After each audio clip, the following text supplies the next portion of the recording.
అస్సలాము అలైకుం వరహమతుల్లాహి వరకాతుహు. అనంత కరుణామయుడు అపార కృపాశీలుడు అయిన అల్లా పేరుతో ప్రారంభిస్తున్నాను. పాపాలన్నింటి మన్నింపు సాధనం. హజరత్ అబూ హురైరా రజల్లన గారి ఉల్లేఖనం. ప్రవక్త సల్లల్లాహు అలైహి వసల్లం గారి సెలవు ఇచ్చారు.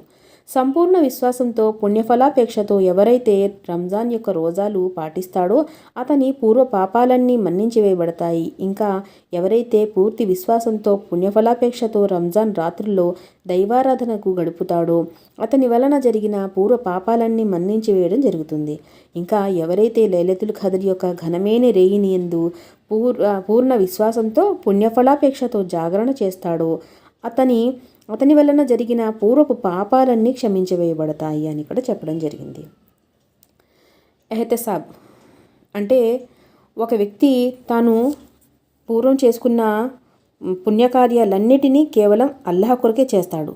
కేవలం ఆయన ప్రీతి పొందడానికైనే చేస్తాడు.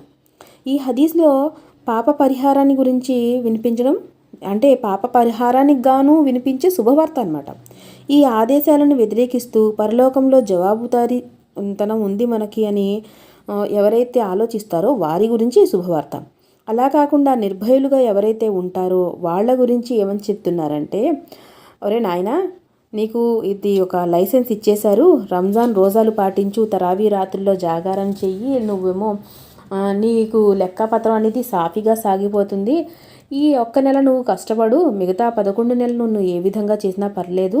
ఆ తర్వాత కానీ అంతకు ముందు కానీ నువ్వు లంచాలు తీసుకున్నా, ప్రజల హక్కులు కొల్లగొట్టినా, ఎలాంటి దౌర్జన్యాలు చేసినా, జులుం చేసినా, ఆపై రంజాన్లో చేసే ఆరాధనలో నించో, రోజాలు పాటించు, నమాజ్ చదువుకో, ఆపై పూర్వపాపాలన్నీ క్షమించబడతాయి అని చెప్పే భావం అయితే అస్సలు కాదు. ఈ హదీసును పఠిస్తున్న వ్యక్తిలో అతని మనసులో ఉన్న ఆలోచనలు ఒకవేళ ఈ విధంగా ఉంటే మొత్తం తీసి పక్కన పెట్టేయాలి. అయితే ఈ హదీస్లో ప్రస్తావనకు వచ్చిన వీరి యొక్క శీల ప్రతిష్ట ఎలా ఉంటుందంటే, వీళ్ళు దైవభీతిపరులు, సజ్జనులు, వీళ్ళు ఎటువంటి దుర్మార్గం చెయ్యని వారు. వీళ్ళకి ఏదైనా పాపకార్యం జరిగింది అంటే అది కేవలం మరుపు వలన లేదా వారు మానవుల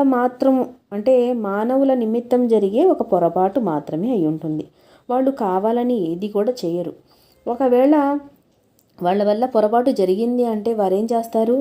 వెంటనే వాళ్ళు అల్లాహ్ వైపునకు తిరిగిపోతారు.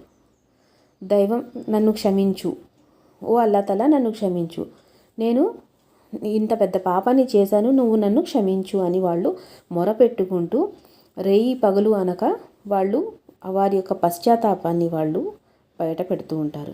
ఒకవేళ అనుకోకుండా మానవ సహజంగా వారి దౌర్భాగ్యం వల్ల ఏదైనా పొరపాటు జరిగింది అంటే వాళ్ళు కుమిలిపోతూ ఉంటారు. అయితే వాళ్ళు ఆ విధంగా పశ్చాత్తాపడిన తర్వాత మళ్ళీ వాళ్ళు నమాజ్కై నించున్నప్పుడు అల్లాహ్ తాలా వాళ్ళ పాపాలన్నీ తీసేసి మళ్ళీ వాడిని మంచివారిగా అంటే పుణ్యకార్యాలు చేసే వారి మాదిరిగానే వాళ్ళలో లెక్కలో కలుపుకుంటాడు.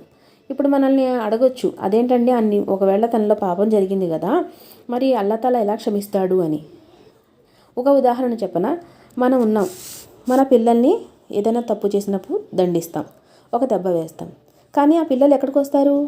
మరు నిమిషంలో దెబ్బ తగిలినా సరే మన దగ్గరికే వస్తారు. ఏ తల్లి అయినా కొట్టిందంటే ఆ పిల్లలు అలా అలిగి కూర్చోరు, వెంటనే తల్లి దగ్గరికి చేరిపోతారు. ఇలాగే పుణ్యాత్ముడు అంటే దైవం వైపును తిరిగేవాడు, దైవభీతిపరుడు ఏం చేస్తాడండి? వెంటనే దైవం వైపునకు మరలిపోతాడు.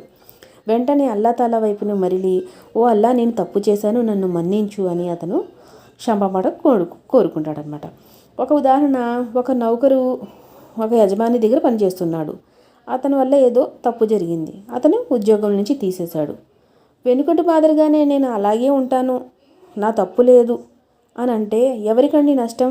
యజమానికా, నౌకరికా? ఖచ్చితంగా నౌకరికి నష్టం. అలా కాకుండా నా వల్ల తప్పు జరిగింది, నన్ను క్షమించండి, ఇంకోసారి నాకు ఒక అవకాశం ఇవ్వండి అని అతను మళ్ళీ ఆ ఉద్యోగంలో చేరిపోతే అతనికే లాభం. తన దాసులైన మానవుల్లో కూడా అల్లాహ్ కూడా ఇలాగే చేస్తాడు. దాసుల పట్ల అల్లాహకి దాసుల పట్ల ఉన్న ప్రేమ 90 తల్లుల కన్నా కూడా ఎక్కువగా ప్రేమను కలిగి ఉంటాడు. అయితే పొరపాటున దాసుడు ఏదైనా తప్పు చేస్తే ఆపై అల్లాహ్ క్షమించి అతను నమాజ్లో నిల్చుంటే అల్లాహ్ అతన్ని నిరాశపరచడు. ఎందుకంటే దాసుని ఆచరణ ద్వారా తెలిసేది ఏమిటంటే తప్పులతో దెబ్బతిన్నప్పుడు మళ్ళీ అల్లాహ్ వైపునకు పశ్చాత్తాపము మరులుతాడని, తిరుగుబాటు చేయలేదని అల్లాహ్ తాలా అతని నమాజుని స్వీకరిస్తాడు. దీని ఆధారంగా చెప్పబడేది ఏంటంటే ఒక వ్యక్తి సంపూర్ణ విశ్వాసం కలిగి ఉండి పుణ్యఫలాపేక్షతో రోజా ఉన్నట్లయితే పూర్వపు పాపాలన్నీ పరిహారం చేసేసి రంజాన్లో రాత్రుళ్ళు ఆరాధనకు నిల్చున్నా కూడా అతని పాపాలన్నీ పుణ్యాలుగా మార్చే అవకాశం అనేది ఉంది. అదేవిధంగా లైలతుల్ ఖదర్ నాడు ఆరాధన చేస్తే ఆ ఆరాధనకు కూడా అల్లాహ్ తాలా గతంలో చేసిన పాపాలన్నీ తెలియక చేసిన పాపాలన్నీ కూడా క్షమించి వేస్తాడు. అంటే ఇక్కడ దీని ఉద్దేశం ఏంటంటే ఒకవేళ ఎవరైనా ఉన్నారు ఒక వ్యక్తిని చంపేసి వచ్చి నేను నమాజ్ చదువుకుంటే పాపాలు హరించబడతాయా అంటే అస్సలు కాదు. ఏదైనా పొరపాటు వల్ల జరిగిన పాపాలకు పశ్చాత్తాపం చెందినప్పుడు తప్పకుండా అది మనకి ఇదైతే అవుతుంది. అయితే అల్లాహ్ తాలా మనందరికీ చెప్తూ వింటూ దానిపై ఆచరించే సద్బుద్ధిని ప్రసాదించుగాక.